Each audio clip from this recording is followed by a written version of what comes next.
En l'absence de testament ou de contrat de mariage avec clause particulière, la succession va suivre un ordre prédéfini, un ordre de succession légal. Si le défunt n'était pas marié, Viens, on mate les 3 retours vers le futur en slip. on va simplement remonter l'arbre généalogique et trouver les héritiers les plus proches par ordre et par degré. Le premier ordre, les premiers héritiers, ce sont ceux en ligne directe, les enfants. Ils se partageront donc la succession, et si l'un d'eux est déjà mort au moment du partage, ce seront les petits-enfants qui viendront en représentation. Ensuite, en l'absence d'héritiers en ligne directe, on remonte d'un cran sur l'arbre généalogique, deuxième ordre, et ce seront les parents du défunt, ainsi que ses frères et sœurs qui vont hériter. Là, plusieurs cas. Si tout le monde est vivant, c'est 50% pour les parents, 50% pour les frères et sœurs. Si un seul parent est vivant, c'est un quart pour le parent et trois quarts pour les frères et sœurs. Si les deux parents sont décédés, tout ira pour les frères et sœurs. Notez que les demi-frères et demi-sœurs ont les mêmes droits que les frères et sœurs.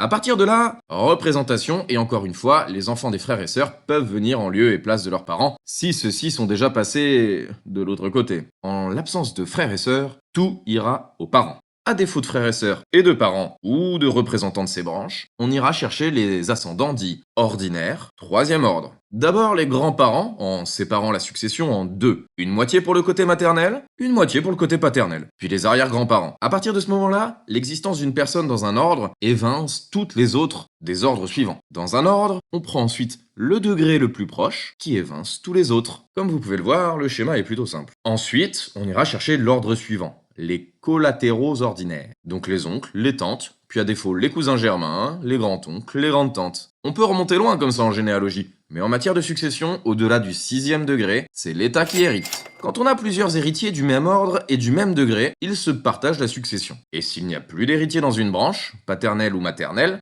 c'est l'autre branche qui hérite de toute la succession.